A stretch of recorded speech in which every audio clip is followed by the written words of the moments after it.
Amen. Amen. Without controversy. Oh my God. Without controversy, great is the mystery of godliness. Without controversy, great is the mystery of holiness. For God was manifest in the flesh. My God, you're launching us into another dimension today. Great is the mystery of godliness. Wow. Without controversy. Without controversy, great is the mystery of holiness. For God was manifest in the flesh, justified in the spirit, seen by the angels, preached unto other nations, and believed on in the world as it was received up in glory. Hallelujah. What a way to launch our teaching for today. 1 Timothy chapter 3, verse 16. Wow. Greetings. Allow me to greet you. Allow me to greet you, kings. Allow me to greet you, royalties. Allow me to greet you, students of Him, the Holy Spirit. And allow me to greet you, the elect of God, a special breed of people whom God shares His secrets with, as well as divulges His covenants with humanity at large.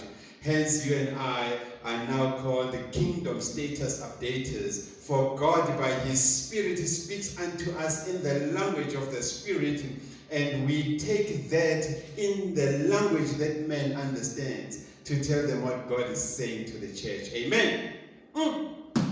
Now, Bazalwane, we are in that season of the year again, the festive seasons, where your employer, where your business rewards you with bonuses for your loyalty. It rewards you with bonuses for your contribution to the objectives as well as the bottom line of the company, the objectives for which the company sets itself to achieve for the year 2021. Amen. Now, this is a time where also you use your bonus. Because get this loud and clear. You use your bonus to reward your family for putting up with the pressures of your work throughout the year, being absent but present in the family. I think it's important that we think about this. Amen? Because Holy Spirit is saying we ought to remind each other that we are in that season of the year again, which we call the festive season, where your employer, where your business rewards you with bonuses for your loyalty and contribution to the objectives as well as the bottom line the company has set itself to achieve for the year 2021.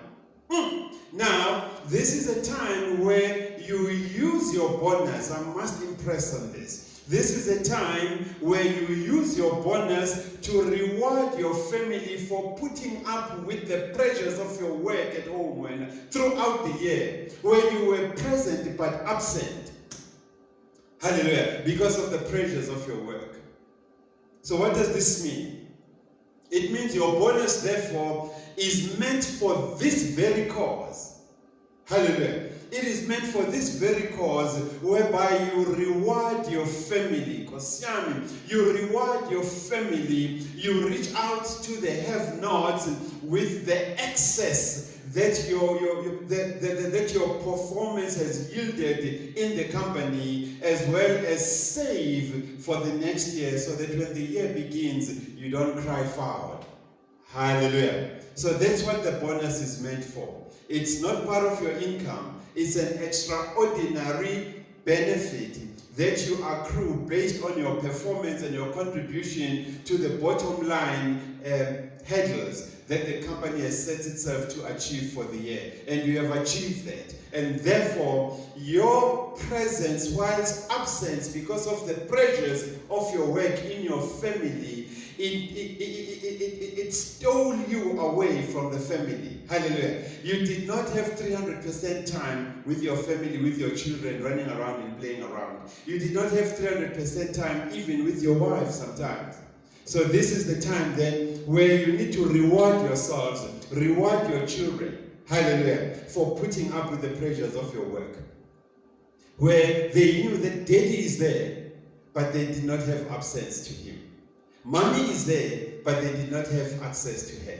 Hallelujah. So it's that time then that you use your bonus, therefore, to reward your children, make them happy. Reach out also to those that do not have, as well as save for the following year. Hallelujah. That's what your bonus is meant for. Now, as you shall be traveling, some of you shall be traveling as part of rewarding your families. Some of you will be holidaying. Wow, my God. You will be reaching out to places, you will be reaching out to people which your church, which we as the sanctuary are unable to reach out to. Hallelujah. But through you, this time around, we shall be reaching out to these places. We shall reach out to Cape Town, we shall reach out to Durban, we shall reach out to Mauritius, we shall reach out to Dubai, we shall reach out to Africa, depending on where you shall be holidaying, on where you shall be traveling. Amen. Now the question becomes, remember, you are reaching out into spaces, into people and areas where your church cannot reach. But through you this time, holidaying, and through the benefit of the bonus, boy, you are going to represent the church. Hallelujah. In all these places and areas that you shall be traveling and holidaying in. Now the question therefore becomes, how should I become useful as a Christian in this time? Wow, what a question. My God. How shall I become useful as a Christian in this time? Tell me, Pastor T. Tell me, God's Sanctuary Family Church, in the bigger body of Christ.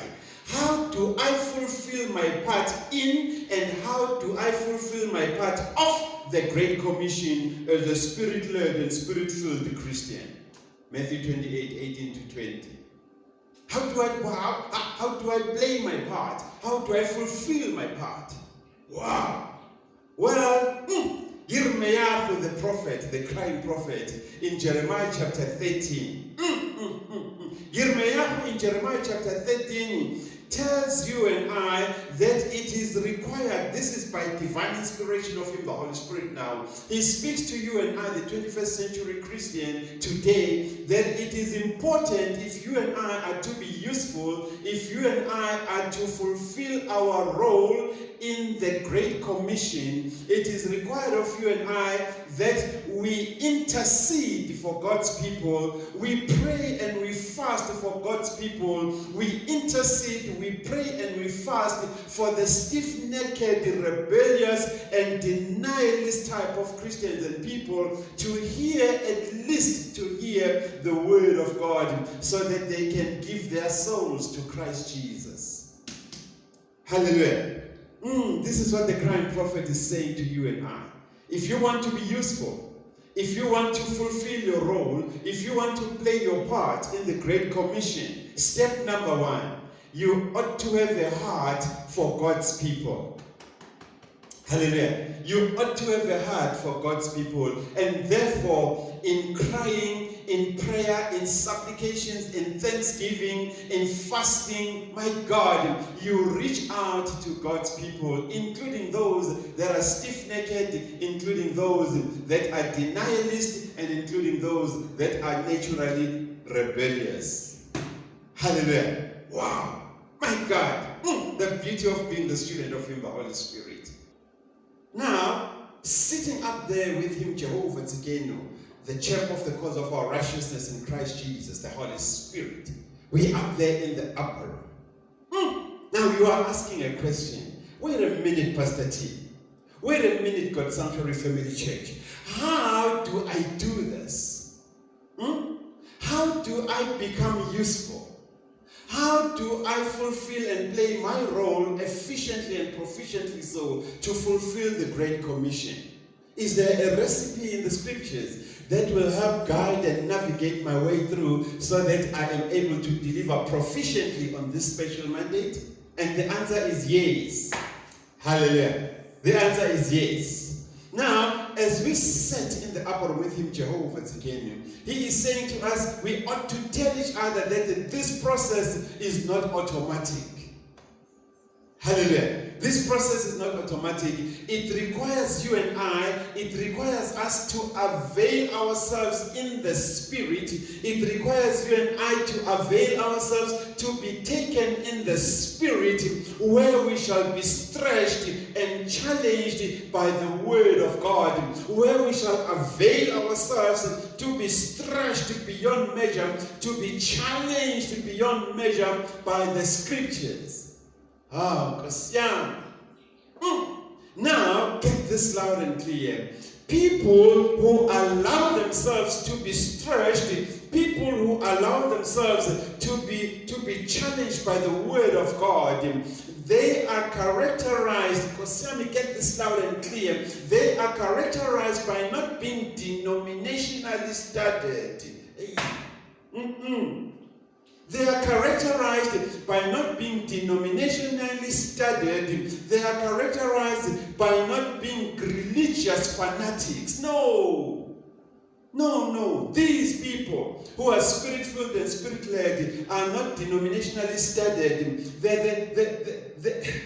How do we put this one? Their minds, the eyes of their spirit and their mind are not limited within the name of the church. Hallelujah. They are not limited by the name of the church. Neither are they limited by the constitution of the church.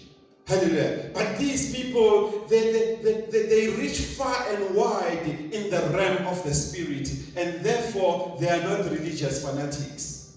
No, they're not. Instead, get this loud and clear. Instead, they are a special breed of Christians whom the scripture calls the royal priesthood of God.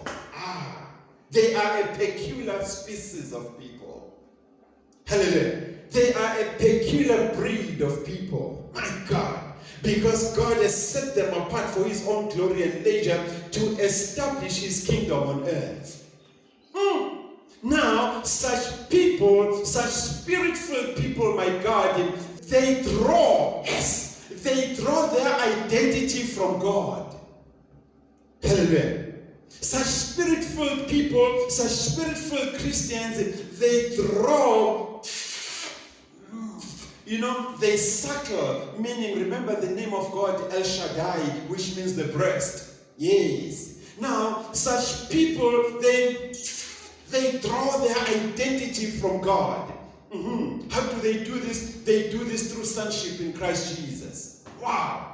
These people, I'm telling you, the spirit-filled, the spirit-led Christians, even if when they try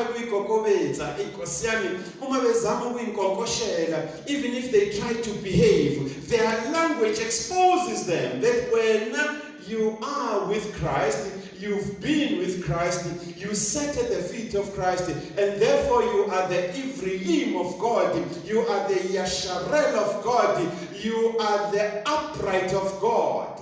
That's you, my God.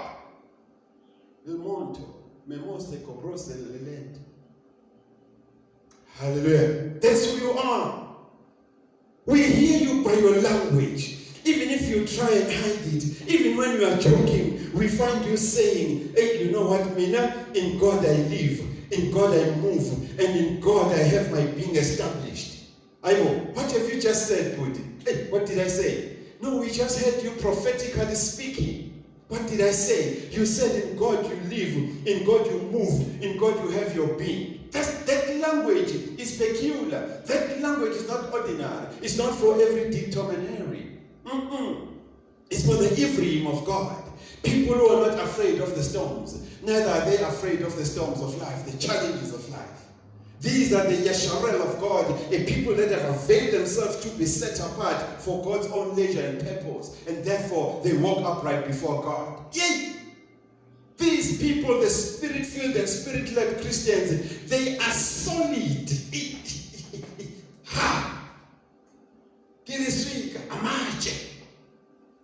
Hallelujah. They are solid. Hey man, these people, these spirit-filled and spirit-led Christians, they possess a stable Christ-centered ethics. They possess a stable Christ-centered values. Hallelujah. That's who they are. They possess stable Christ-centered ethics. They possess stable Christ-centered values. Wow. And if you're one of them, dangerous. Because it means you are principled. Amen. Even the way you walk prudently. You walk circumspectly, not as a fool. No. Wisdom is your portion. Hallelujah. These people are principled and they have godly standards. They have godly standards by which they govern their lives, by which they govern their families, as well as appraise situations and conditions that confronts them daily in their Christian walk. Hallelujah.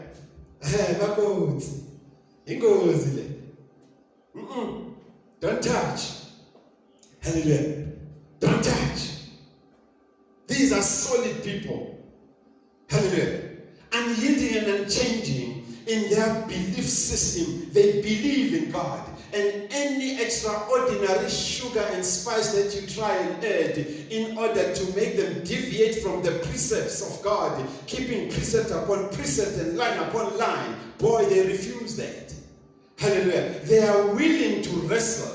They are willing to fight even anyone who calls him an angel from God. But as long as he brings a doctrine that is contrary to that laid by the prophets, the doctrine taught by the apostles and endorsed by Christ Jesus. If you call yourself an angel, but you teach something contrary to that, they are willing to fight you.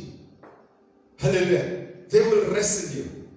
Amen. They're not afraid. They are not afraid of titles. Amen. They are not afraid of titles. Call yourself any title. But the minute you deviate, my God, an usher in the church and the sanctuary.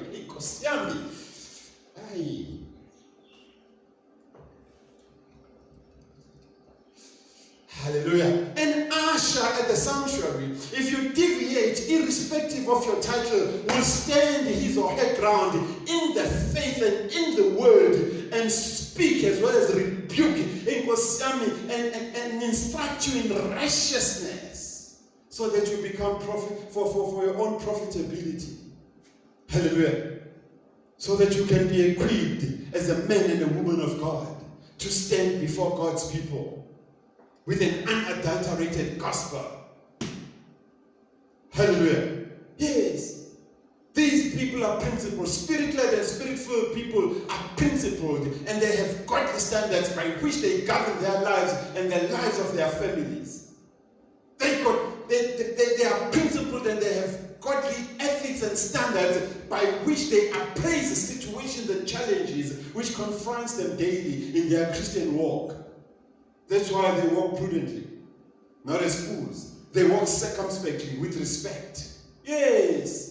This is a special breed of people. Hey, Kosiami, when we sat in the upper room with him, Jehovah Tzidkenu, he revealed to us that spirit-filled and spirit-led Christians, they have clarity, my God, of purpose. Hallelujah. They have clarity of purpose, and they have their priorities right. They have their priorities set up straight, meaning they have their house in order. Hallelujah. They have their house in order. Hey, listen, Kosami, to the clarity of purpose. Listen also to the priorities that are set up straight, as Paul in his epistle to Philippi, the church in Philippi. If you go to Philippians chapter 3, my God, and you take it from verse 7 all the way down, listen to how spirit-filled and spirit-led people speak. Hallelujah. Oh, Kasam, let's go to the scripture. Oh my God. Philippians chapter 3. God is good. Yes, all the time. God is good. Listen to the language. Wow. Listen to the language of them that have submitted completely, that are in total obedience and complete surrender to the Lordship of Christ Jesus. Listen to how they speak. Wow. They are saying in verse 7, this is you and I now speaking, what things that were a gain to me. Not every dictator Tom and Harry can utter the statement of faith. Hallelujah. No. You can be a member of the church, but you may not be qualified. Hallelujah. To utter the statement of faith. Wow. Because you've got no testimony.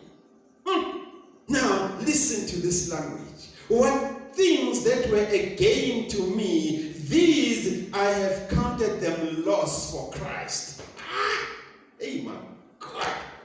I have counted them loss for Christ. Yet indeed, I also count all things loss for the excellence of the knowledge of Christ Jesus. Yeshua HaMashiach. I also count all things lost for the excellence of the knowledge of Christ Jesus, my Lord, my Adonai, for whom I have suffered the loss of all things and count them rubbish. I count them cow dung, that I may gain Christ and be found in him, not having my very own agenda of righteousness, not having my own righteousness which is in the form of the law, but that which is through faith in Christ.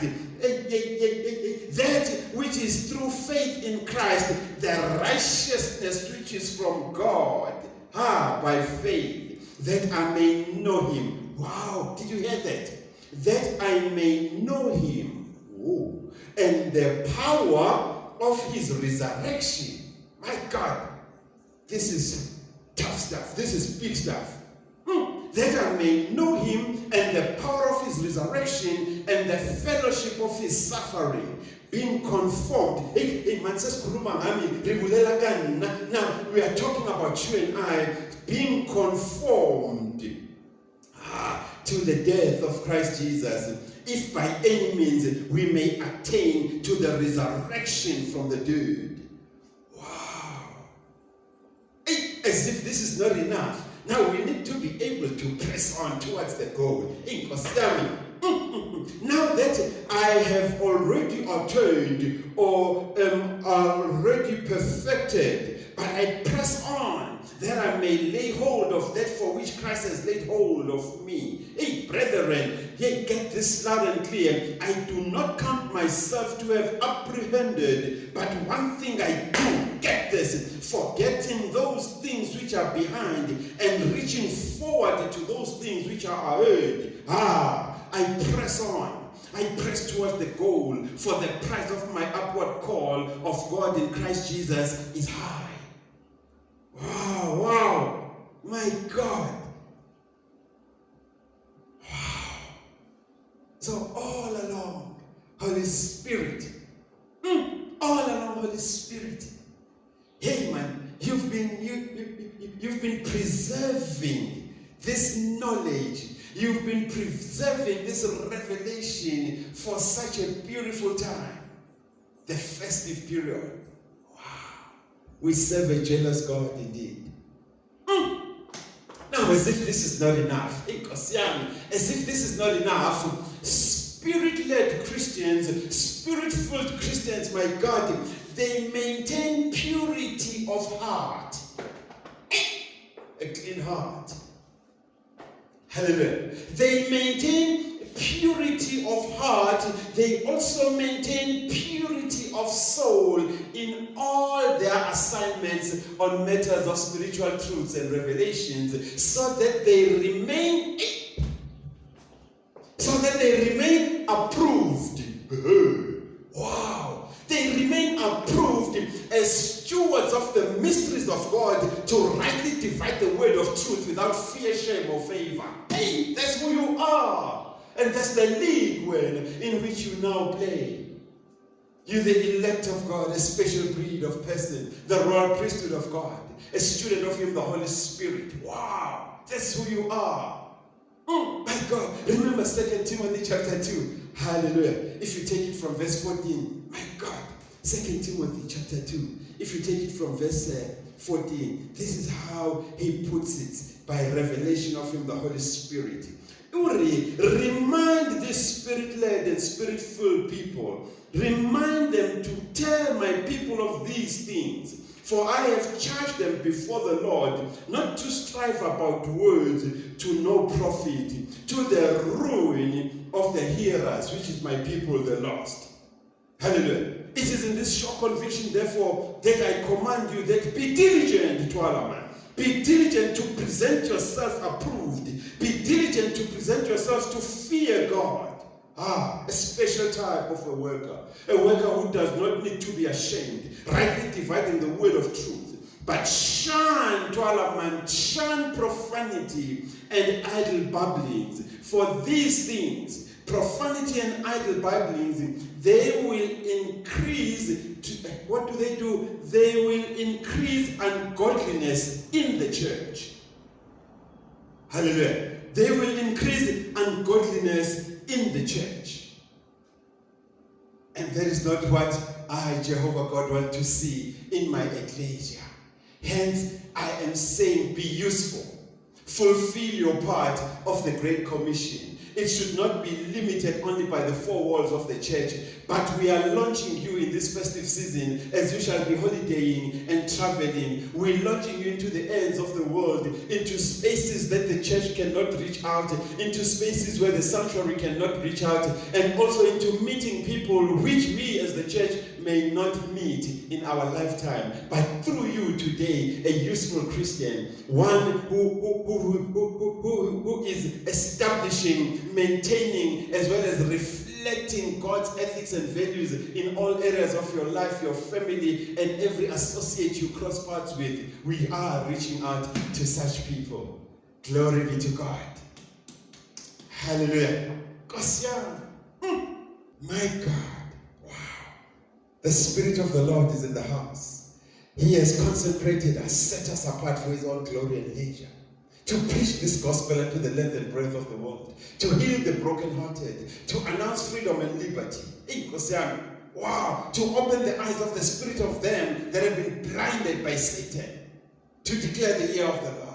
That's you and I, and that's the league that God has entrusted us with.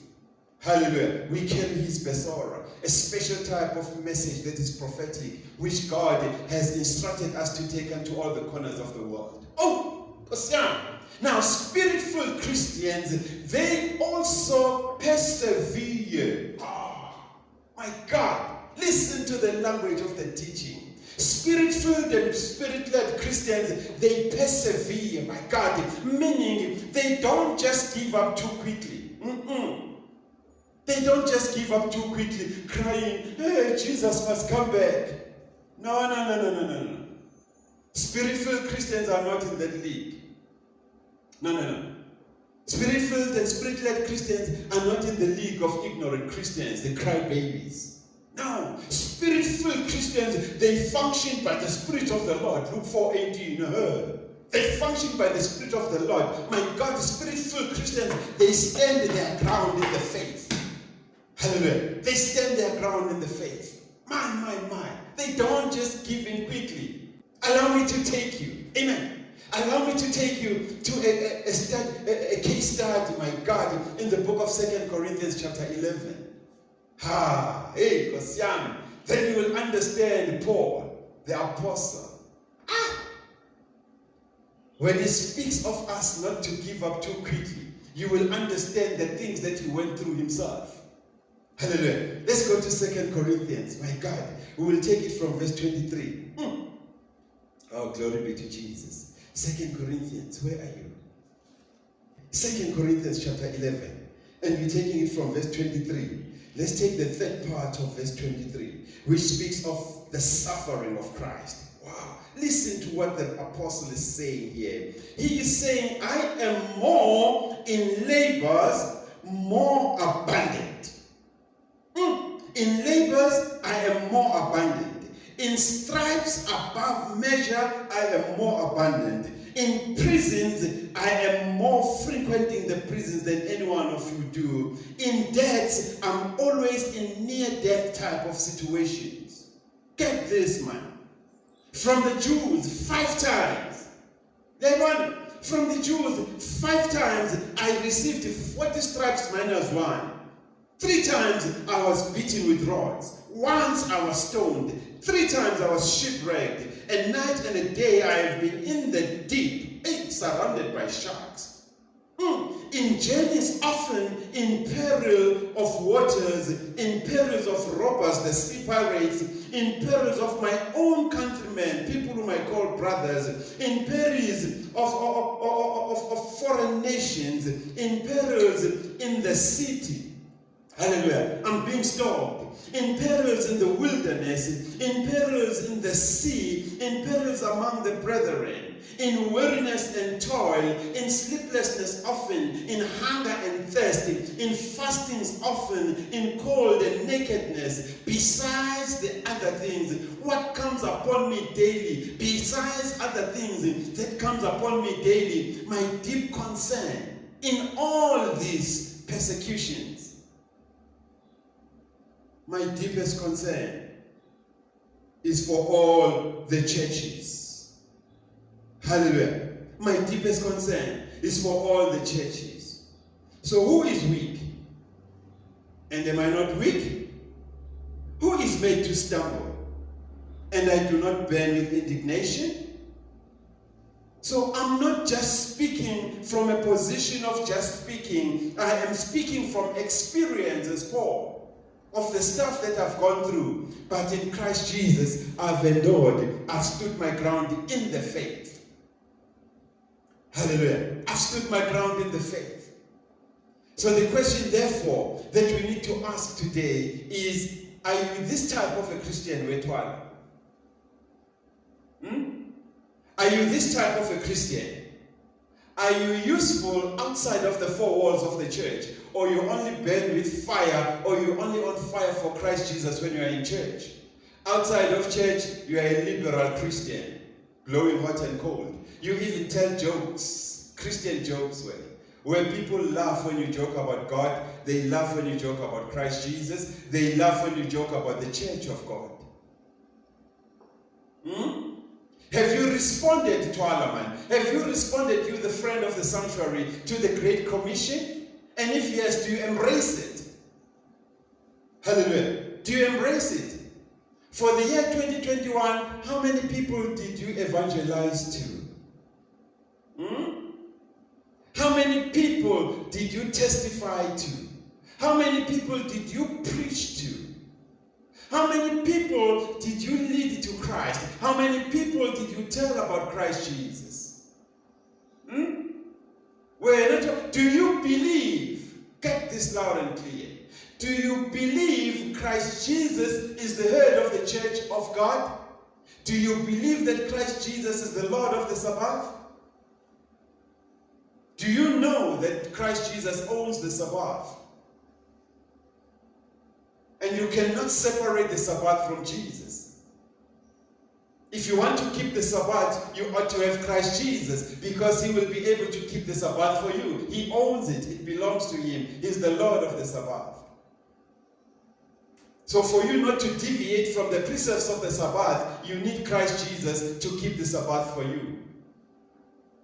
Hallelujah. Let's talk. Let's be frank. Have you accepted Christ Jesus as your Lord and Savior? You've been attending the church. We've been talking Christian matters with you. You've been playing gospel music in your car. But let's just take a step back. Have you accepted Christ Jesus as your Lord and Savior? Talk to me. If yes, to all these questions, are you a type of Christian that is useful, a type of Christian that is able to fulfill his role in the Great Commission?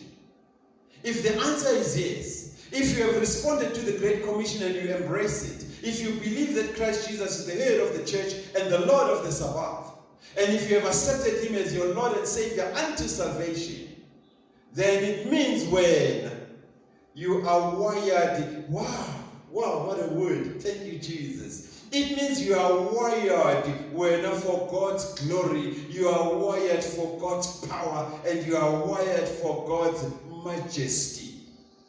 Wow. My God.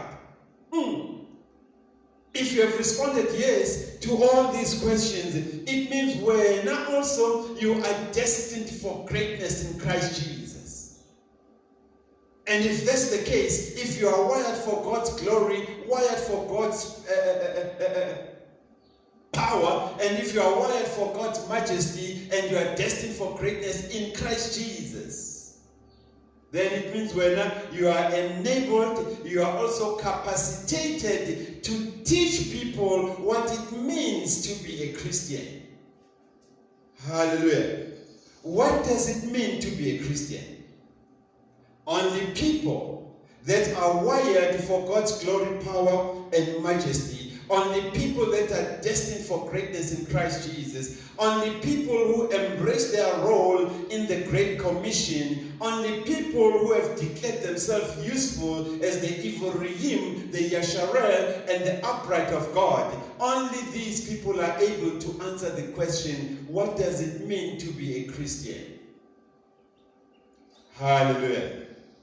And in case you are new at the sanctuary, in case you are new in the bigger body of Christ, to be a Christian means God lives in you. Hallelujah.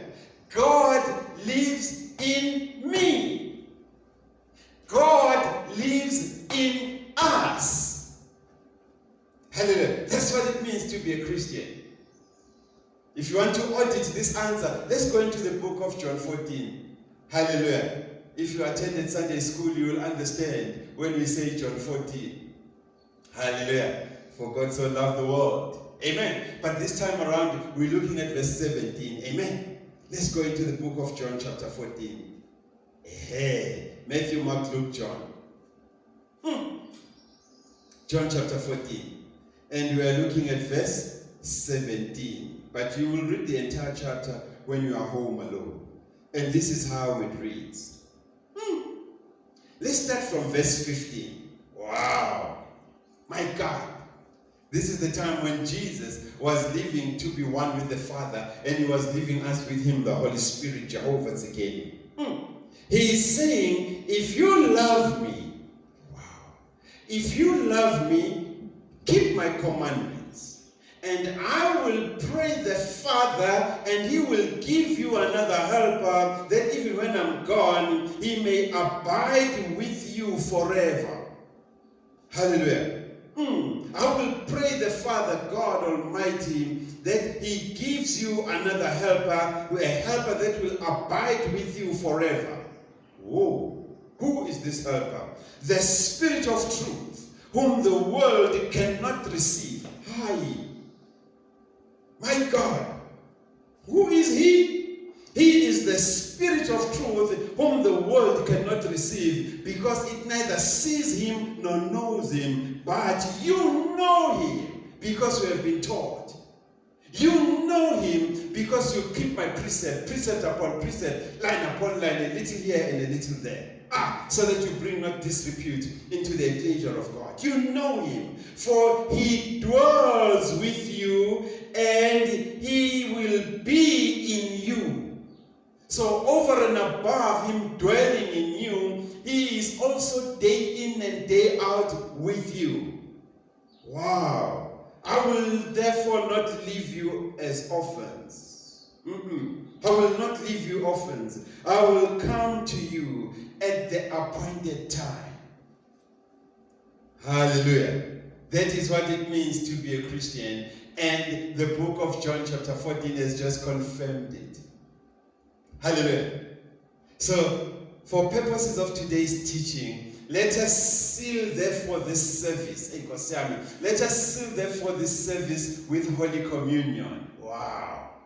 Remember, when we administer Holy Communion, we administer Holy Communion to remember as well as to honor the price paid, as well as the sacrifice endured by Christ Jesus for our salvation, your salvation and my salvation, as well as your reconciliation and my reconciliation into sonship with God through Christ Jesus.